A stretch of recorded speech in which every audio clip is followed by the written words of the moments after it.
Everyone, welcome to let's summary world. This is Jyoti Chaudhary and आज हम करेंगे the old man and the sea.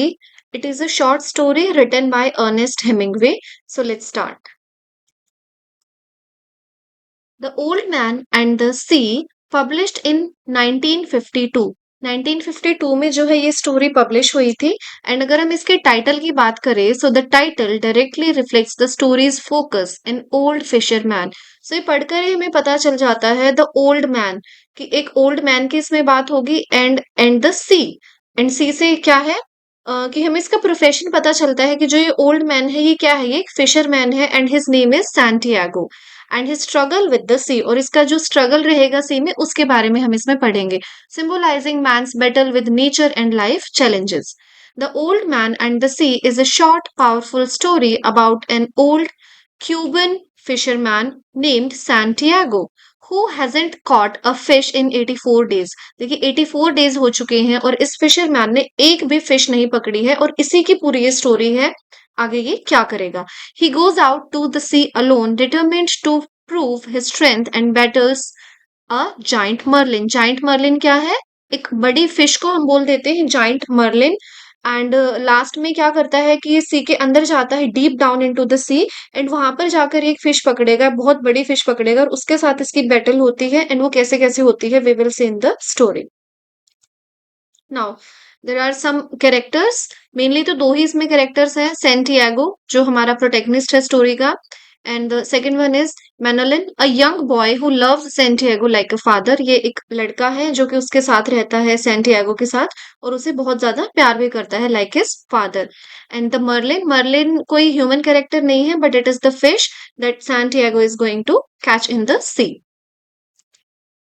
Now, let's talk about the summary of the story here. Santiago, an old, poor fisherman in a Cuban village, is seen as unlucky because he hasn't caught a fish in 84 days. अब इसको Santiago को सब लोग क्या बोलते हैं कि ये बहुत ज्यादा अनलकी है, ये एक फिशरमैन है और फिर भी इसने लास्ट 84 डेज से एक भी फिश नहीं पकड़ी है। ही लिव सिंपली इन अ शैक। शैक क्या होता है? एक टूटी फूटी सी बिल्डिंग हम कह सकते हैं, या फिर वुड से बना हुआ भी कोई अगर घर है जो प्रॉपरली बिल्ड नहीं है उसको हम शैक बोल देते हैं। With only a bed, a table and a picture of his late wife. इसकी वाइफ की डेथ हो चुकी है, ये अकेला यहाँ पर रहता है, एंड बहुत ही थोड़ा सा सामान इसके घर में है। अ young boy Manolin loves Santiago like a father and used to fish with him। अब जो ये है मैनोलिन, सेकंड कैरेक्टर है हमारा, इंपॉर्टेंट कैरेक्टर है, ये सैंटियागो के साथ रहता है और ये इससे बहुत ज्यादा प्यार करता है, बहुत अच्छी इन दोनों की बॉन्डिंग है। But Manolin's parent made him work on another boat because of Santiago's bad luck. ये इसके साथ ही फिश पकड़ने जाता था, लेकिन अब इसके पेरेंट्स ने, मैनोलिन के पेरेंट्स ने इसको दूसरी बोट पर भेजना शुरू कर दिया है, बिकॉज सैंटियागो को सब लोग सोचते हैं कि अनलकी और ये अपने साथ बैड लक लेकर आया है। Still, Manolin visits Santiago, brings him food and talks about fishing and baseball। लेकिन फिर भी मैनोलिन रोज सैंटियागो से मिलने जाता है और ये दोनों बातें करते हैं, फिशिंग की बातें करते हैं, बेसबॉल की बातें करते हैं। एंड इन दोनों का एक फेवरेट प्लेयर है, and the name is Joe DiMaggio. ये इनका फेवरेट प्लेयर है, इसके बारे में भी ये लोग खूब सारी बातें करते हैं। Santiago decides to go far out into the sea the next day to catch a big fish and break his unlucky streak। अब वो डिसाइड करता है कि वो सी में जाएगा और वहां पर जाकर वो एक बड़ी फिश पकड़ कर लाएगा, और उसको जो सब लोग अनलकी बोलते हैं या फिर कहते हैं कि बैड लक अपने साथ लेकर आता है, इन सारी चीजों को वो रोकना चाहता था।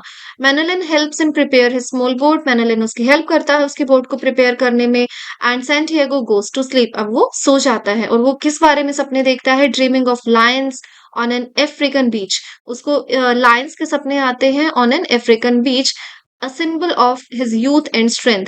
अब वो यंग फील करना चाहता है और उसको स्ट्रांग फील हो रहा है कि कल वो जाएगा, बहुत सारी होप्स है उसके माइंड में। सो इन्हीं सारी चीजों की वजह से उसे ऐसे ऐसे सपने आ रहे हैं। नाउ नेक्स्ट इन डे 2 क्या होता है? एक्चुअली ये स्टोरी जो है वो 4 दिन तक चलती है। जो ये पूरा सिनेरियो हम इसमें देखेंगे, that is why I have also divided it into 4 parts, like day 1, day 2, 3 and 4। So now day 2, Santiago sails far into the Gulf Stream further than other fishermen go. So other जो fisherman थे जो दूसरे थे वो वहां तक नहीं जाते थे इतना अंदर सी के, लेकिन फिर भी सैंटियागो जो है उन सबसे अलग बिल्कुल अंदर चला गया है सी के now. He sets his bait lines deep in the water hoping for a big catch. अब वो जो मछली पकड़ने का जो कांटा होता है वो उसको पानी में डाल देता है and now he is just hoping कि उसे बहुत बड़ी कोई मछली मिल जाएगी. Around noon a huge marlin bites his line. अब क्या होता है कि नून का टाइम है, दोपहर का टाइम है, एक बड़ी सी मर्लिन, एक बड़ी सी फिश आती है और इसके कांटे में फंस जाती है. Santiago knows it's a massive fish because it pulls his boat strongly. अब उसको पता है कि जो ये फिश है ये बहुत ज्यादा बड़ी है क्योंकि वो उसकी बोट को बहुत स्ट्रांगली खींच रही थी पानी में. ही होल्ड्स द लाइन टाइटली, इसलिए वो जो लाइन है उसको टाइटली पकड़ कर रखता है, unable to reel in the fish. And the marlin drags the boat further out to sea. अब वो उसे और भी खींचते हुए लेकर जा रही है सी के अंदर जो फिश है. Santiago is excited but tired. अब वो बहुत ज्यादा एक्साइटेड है कि उसने इतनी बड़ी फिश पकड़ी है, लेकिन एट द सेम टाइम उसको बहुत ज्यादा थकावट भी फील हो रही है. He is feeling very tired using all his skill to keep the fish on the line. अब वो अपनी जितनी स्किल्स उसने आज तक सीखी है, इज अ ओल्ड मैन, सो उसको बहुत ज्यादा एक्सपीरियंस भी है. वो अपनी सारी स्किल्स यूज कर लेता है कि जो फिश है वो उसकी लाइन में फंसी रहे. He talks to himself and the fish, calling it his brother, showing respect for it. वो खुद से बातें करता है बिकॉज बोट पर तो वो अकेला ही है, तो किससे बात करेगा? वो खुद से बातें कर रहा है या फिर उस फिश से ही बातें कर रहा है. और वो उसको क्या बोलता है? He calls it a brother, his brother. Important है, ऐसे क्वेश्चंस आ जाते हैं कि what he was calling the fish. So brother, showing respect for it, वो उसे एक रिस्पेक्ट शो करना चाहता है बाय सेइंग भाई और ब्रदर.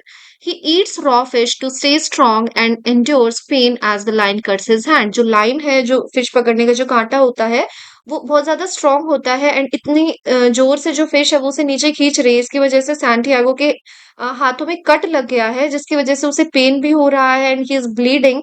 बट स्टिल वो अपने आप को स्ट्रांग रखने के लिए रॉ फिश, कच्ची फिश खाता है बोट पर, और वो कुछ कर भी नहीं सकता. By night the marlin is still pulling and Santiago stays awake determined not to give up. और रात को भी जो है, रात हो जाती है, अब दिन में उसने वो फिश पकड़ी थी और अभी भी वो फिश ऐसे ही खींच रही है, लेकिन सैंटियागो सोता नहीं है और वो अपनी जो लाइन है उसको पकड़ कर रखता है और उसको खींचता रहता है. Now next, on day 3 what happens, the struggle with the marlin continues. अब तीसरा दिन आ जाता है और उनका दोनों का स्ट्रगल ऐसे ही चल रहा है. Santiago's hands are bleeding and his body ache, सब उसकी बॉडी में बहुत ज्यादा पेन भी हो रहा है, but he refuses to let go. लेकिन फिर भी वो उसे छोड़ता नहीं है. He thinks about his life, his strength, वो सब कुछ सोचता है उसकी लाइफ के बारे में, कैसे सब लोग उसे अनलकी बोलते हैं, उसके स्ट्रेंथ्स के बारे में वो सोचता है. एंटी मैचियो जो प्लेयर जिसकी बातें ये किया करता था अपने फ्रेंड से, उसके बारे में सोचता है. Who played baseball despite pain, कि उसको कितना पेन होता था लेकिन फिर भी वो बेसबॉल खेलता है. So he gets a kind of motivation from him. The merlin jumps out of water, showing its huge size and beauty, and Santiago admires it but knows he must kill it. अब एकदम से क्या होता है कि जो Merlin है वो जो फिश है वो सी से बाहर जंप करती है और सैंटियागो को उसका बहुत बड़ा साइज दिखता है. वो देखता है कि कितनी बड़ी और कितनी सुंदर है, लेकिन वो जानता है कि उसे इसे फिर भी मारना ही पड़ेगा. He is going to kill it. He prays and fight exhaustion, tying the line to the boat to rest. अब फिर भी वो फाइट करता है लेकिन लास्ट में वो इतना थक जाता है, ही इज कम्प्लीटली एग्जॉस्टेड, कि वो जो लाइन है वो बोट से बांध देता है and now he takes some rest. वो थोड़ा सा रेस्ट करता है. By the third day, the merlin starts to weaken, circling closer to the boat. अब थर्ड डे में क्या होता है कि जो फिश है वो भी अब थोड़ा सा थक गई है, वो थोड़ी वीक पड़ने लगी है और अब वो बोट के ही पास में चक्कर काटने लगती है. Santiago uses all his strength to pull it in and finally kills it with a harpoon. Harpoon is a kind of weapon to kill the fish. वो यूज कर कर उसे अब मार देता है उस फिश को. The fish is so big, bigger than his boat. वो इतनी बड़ी है कि उसकी बोट भी उसके लिए छोटी पड़ जाती है. That he ties it to the side and start sailing back to shore, proud of his victory. अब वो क्या करता है कि अपनी बोट के साइड में उसे बांध लेता है because the fish is very huge. वो उसको बोट पे कैरी तो नहीं कर सकता, लेकिन वो अपनी बोट के साइड में उसे बांध लेता है और अब वो किनारे की तरफ जाने लगता है. नाउ लास्ट डे क्या होता है? As Santiago sails home, sharks smell the marlin's blood and attack. अब शार्क्स आ जाते हैं वहां पर क्योंकि जो मर्लिन को उसने मारा था हार्पून के साथ में, अब उसकी वजह से उसका ब्लड जो है फ्लो करता है, जिससे स्मेल कर कर शार्क वहां पर आ जाती है। He fights them off with his harpoon, then a knife and even a club. अब जितने भी उसके पास वेपन्स थे उन सबके साथ वो क्या है फाइट करता है सारी शार्क्स के साथ। But the sharks keep coming, लेकिन फिर भी वो आती ही रहती हैं बहुत सारी। ईटिंग द मर्लिन्स फ्लैश, और वो मर्लिन का सारा फ्लैश, पूरी उसकी जो फिश थे उसको खा जाती है। Santiago kills several but loses his weapons, and by night the sharks have eaten most of the marlin. अब जो शार्क्स है बाय नाइट, जब तक रात होती है, वो उसकी पूरी फिश को खा चुकी थी। सिर्फ उसका स्केलेटन बच गया था और कुछ भी नहीं बचा था उस मर्लिन में। Santiago feels sad but accept the loss. अब उसे बुरा तो बहुत लगता है कि उसने इतनी ज्यादा मेहनत की थी, वो भूखा प्यासा रहा था 2-3 दिन तक इस फिश को पकड़ने के लिए, एंड सब लोग उसे वैसे ही अनलकी बोलते हैं। बट स्टिल वो एक्सेप्ट करता है जो भी उसका लॉस अब यहाँ पर हुआ है। नोइंग ही फॉट वेल, उसको पता है कि उसने अपनी तरफ से कोई कमी नहीं छोड़ी, वो बहुत अच्छे से लड़ा था। He reaches the shore exhausted, drags himself to his shack and falls asleep, again dreaming of lions. अब फिर से वो क्या है कि लायंस के उसको ड्रीम आते हैं जब वो अपने घर जाकर सो जाता है। The next morning Manolin finds him and cries. Manolin उससे मिलता है और वो रोने लगता है, seeing the Merlin skeleton tied to the boat. अब वो रोता क्यों है? He is crying out of the happiness, कि वो इतना खुश है कि फाइनली सैंटियागो ने इतनी बड़ी फिश पकड़ी है। Other fishermen are amazed by the fish's size, and Manolin promises to fish with Santiago again. अब Manolin जो है वो सबको बताता है कि सैंटियागो ने कितनी बड़ी फिश पकड़ी, और जितने और भी फिशरमैन वहां पर थे वो सारे भी अमेज थे। दे वर ऑल सरप्राइज्ड कि यस, कि उसने इतनी बड़ी फिश पकड़ी है, कितना स्ट्रगलफुल ये सब रहा होगा, कितना मुश्किल उसके लिए रहा होगा। The story ends with Santiago's resting his spirit strong despite his loss. अब लास्ट में जो Manolin है वो भी प्रॉमिस करता है कि अब वो सैंटियागो के साथ ही फिशिंग करेगा, वो किसी भी और बोट पर नहीं जाएगा। एंड यहाँ हमारी स्टोरी खत्म हो जाती है। सैंटियागो लास्ट में रेस्ट कर रहा है, and his spirit strong despite his loss. उसका लॉस तो बहुत बड़ा हुआ था, लेकिन फिर भी उसकी जो स्पिरिट थी, is still feeling strong from inside. Now, let's do a little analysis of the story. The Old Man and the Sea is a short but deep story about one man's fight to prove himself against nature and old age। ये हमने देख लिया है कि ये एक old man के ऊपर बेस्ड स्टोरी है, वो कैसे फाइट करता है नेचर से। And it is a very small like short story जो है, इसका यॉनरा है एक्चुअली, ये कोई नोवेल नहीं है।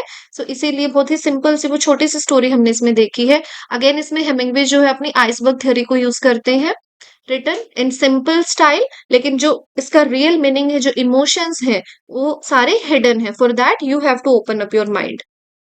Now the novel shows a man who never gives up even when he loses, making him a hero. तो वो कभी भी गिव अप नहीं करता है, ऑल दो एट द एंड उसको वो डिजायर्ड आउटकम तो नहीं मिला, but still he never gives up, he keeps his hopes high, and that's how he becomes the hero of the story. It's about human strength, nature's power, and finding meaning in struggle.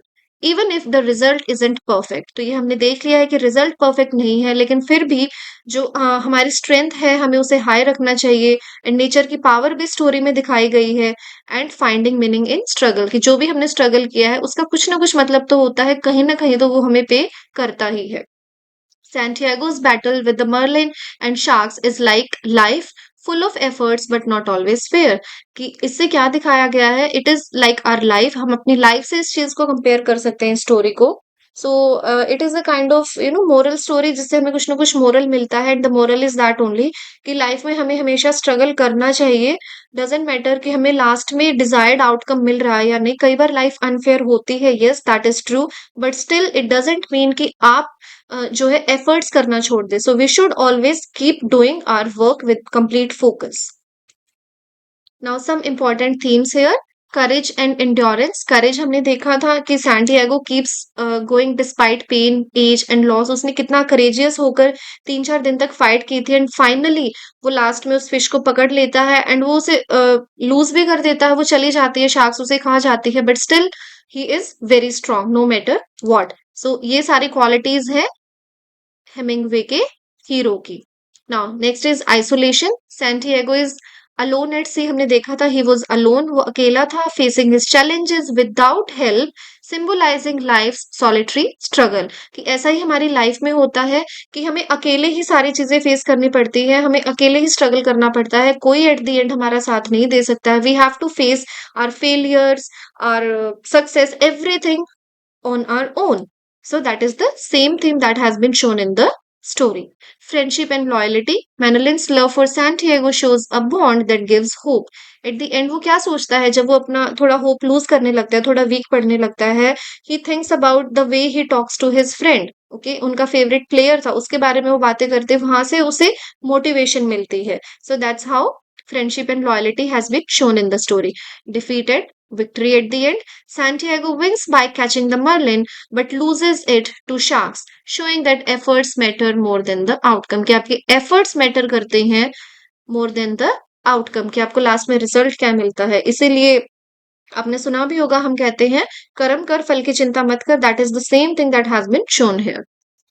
So here we come to the end of our class. I hope you liked it and it was a very simple story. समझ आ गई होगी and there were only two important characters. एक दो important point थे हमने बीच में ही discuss किए हैं. So just keep it in your mind and if you like it, please like, share and subscribe the channel and wait for other videos. Thank you very much.